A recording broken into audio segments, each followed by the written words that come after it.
What am I doing? Some tea. Hi guys, welcome back to my channel. It's Kaylan Alex and I'm here with another video. It has been a little while since I've last posted, and as you can see, I've done the big chop.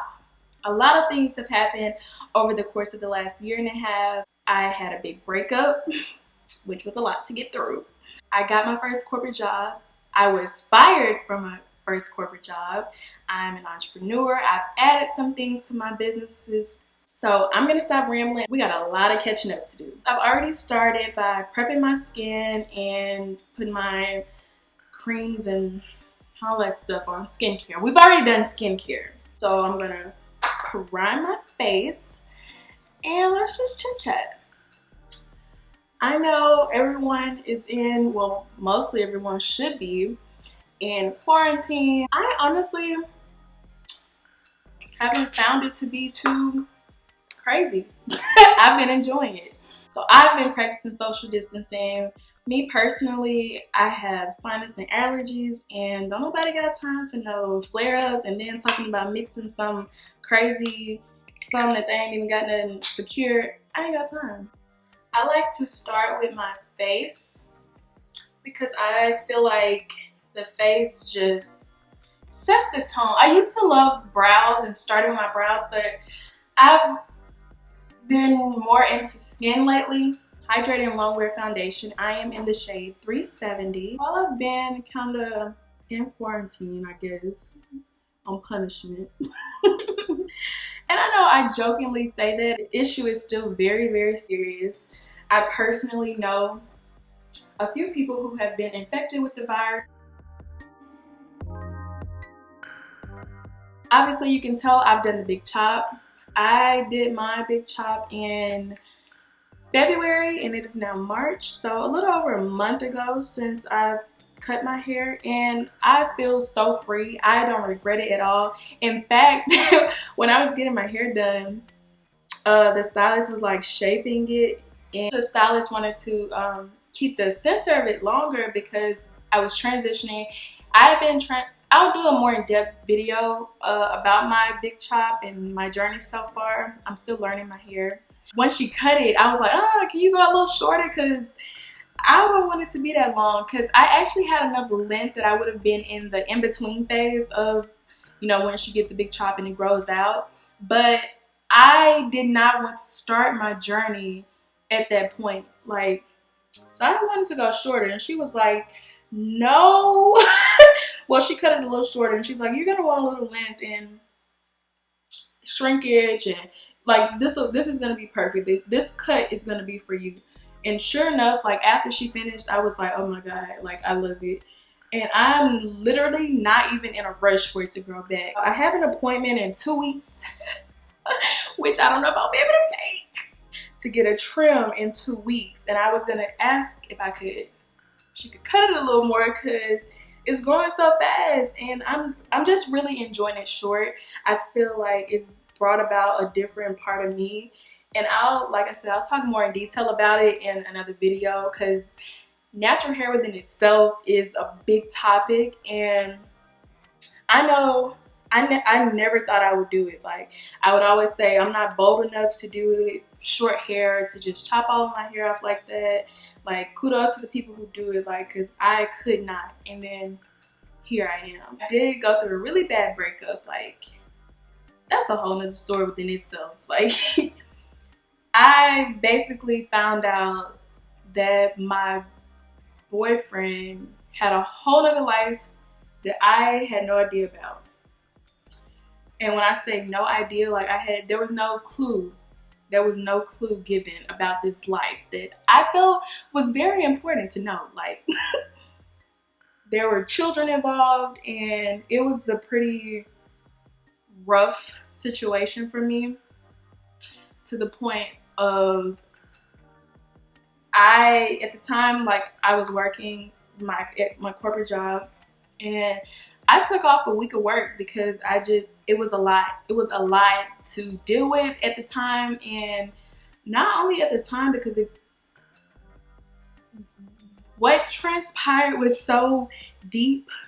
I literally feel like the rug was swept right up under me. Like, everything that I thought or I knew about my relationship was a complete lie. Yeah. Men are wicked. I'm not gonna say all men, because I'm not the type of person to say all men are this, all men are that, or whatever. But sometimes men can be very wicked, and that was one of them times. If someone would have told me that I would be able to talk about this situation in the manner that I am now, then I would not have believed them. I was so hurt. Like, I was depressed. I was having panic attacks. I was not eating. The thought of our relationship, of him, made me sick to my stomach, and I just could not deal with it.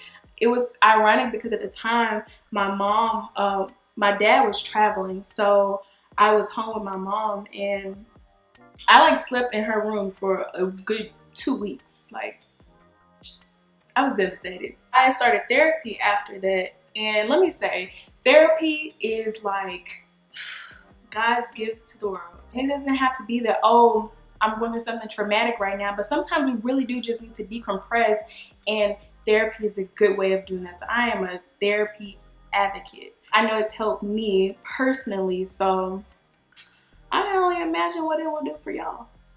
You should try it. I started focusing more on myself, not just how it's watered down. I literally got down to the core of me, and I'm still on that journey of holding myself accountable for relationships, things that have happened in my life, breaking generational curses, breaking, you know, those family habits that we pick up that we think are right that are all wrong. It's been a journey, but I feel so happy now. I don't know how to explain it, and I've been figuring it out, and it's been so cool and fun.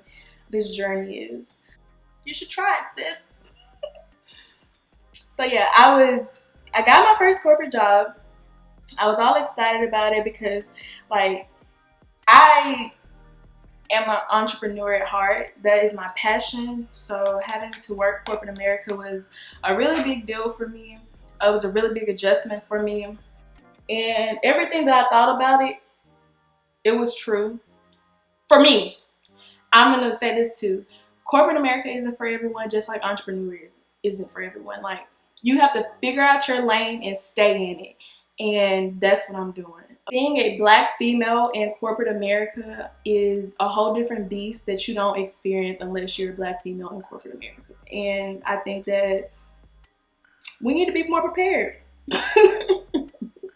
We need to be more prepared, and things gotta change. Like, I know people say this, and obviously there's marginal change, and actually not even marginal. There's a lot of change that is happening, but child, I felt like I was walking into hell every day. And not just because I had my own, you know, stuff happening in life, because I kind of left it separate, but I know that I wasn't the only one who felt that way. I know for a fact that there were multiple people, not just minority people, who felt the same way. The environment is super toxic. There's no real leadership, and, you know, we all have our things to say after a situation is played out. But I feel like I can give a fair assessment because I'm so far past it now. And I thank God that I went through it, because I met some amazing people. So without me having working there, I wouldn't have crossed paths with them. Them people need Jesus. And when I say Jesus, I mean Jesus, Jamal Christ. They need him, and they lacking it, and they don't realize it. I wasn't the only one who had that issue, so that's how I knew it wasn't me. Kaylan wasn't the issue. And so obviously they've worked me up to I'm all out of order with my makeup routine, but it's cool, because we like trying new things. So I've already done my eyebrows. I'm gonna go ahead and finish my face. I'm using this Morphe 8C blush palette. Looks like this. So yeah, I would say that I definitely have learned so much on this journey, and I've become so much more free in myself and allowing myself room to grow, because a lot of times we don't even allow ourselves to grow. I've been reading The Magic which is a law of attraction style book. I love it. I'll say two things. If you're into studying the law of attraction, you kind of know what I mean. But if you're super spiritual, some things you may see, you may question, but I take it and apply it to my own spirituality and for what I believe in. And I think that the book does a really good job at keeping it open for you to personalize the experience and moments. And whoa, where are we going? What are we doing? Because this is not 2010 when we loaded highlighter on our cheek. I mean, if you do, that's your thing. It's a P. Louise base. And now we're going into the Supreme Nudes palette. So pretty. I'm just gonna pop that up over the brow bone and feather it up into the brow a little bit. So next we're gonna take Nudist, which is a deeper nude. And I'm gonna mix Nudist and Transcend just a little bit. Just to go in the crease. I think I want to take more of Transcend in the, oh yeah, she's there, honey. All these things that happen in life are the essence of you. They don't, you know, hinder you as much as you think they do. They teach you lessons so that you're wiser, you know. I'm using that same brush to keep building this, just building the intensity of the color on my lid, because I personally prefer not to use a lot of brushes. I like to keep it down to a minimum. So I'm gonna take Supreme and give her a little spray and pop this on my lid, and it gives it this metallic look that is so cute. Actually, I'm gonna bring it in a little bit more. So cute. So cute, so cute, so cute. Okay, so as you can tell, I've already applied my lashes off camera, and I went in with Ink and Aesthetic on my lower lash line. And I also did a little white eyeliner. I think she's cute. I love a white eyeliner with the Fenty Beauty eyeliner pencil, fly pencil in Bad Bride. So yeah, I've lined my lips with the NYX lip liner in Nutmeg. That's like my favorite eyeliner. That's like my favorite lip liner. I bought Angel Baby and Saucy Gal. I'm gonna try Angel Baby first. Okay, it definitely feels moisturizing. So I have two options. Two of my favorite nude lip glosses. This new Bobbi Brown one in the shade Sweet Talk. It's the NYX Butter Gloss. This one is in Fortune Cookie. And then my other favorite one is the Butter Gloss in, I think, Madeline. Madeline is my fave. This is the Bobbi Brown one. If you want to take it up and have some shine, then I think that this one would be cute with it. Or you can wear it by itself, either or. I think it's cute. I'm going to reline my lips. Now I'm going to try Saucy Ghetto. I like this. If I had to compare them, for me and what I wear typically every day anyway, definitely wear Saucy Gal. I would probably wear it more often than I would with Angel Baby, because I feel like it kind of looks a little too pale for me and my skin complexion. But I definitely love both colors. I will definitely be wearing them, obviously.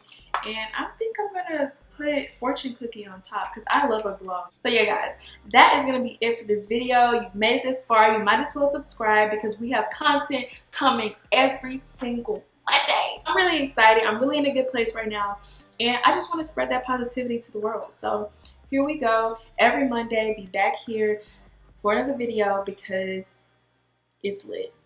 Love you guys. Don't forget to subscribe. Bye.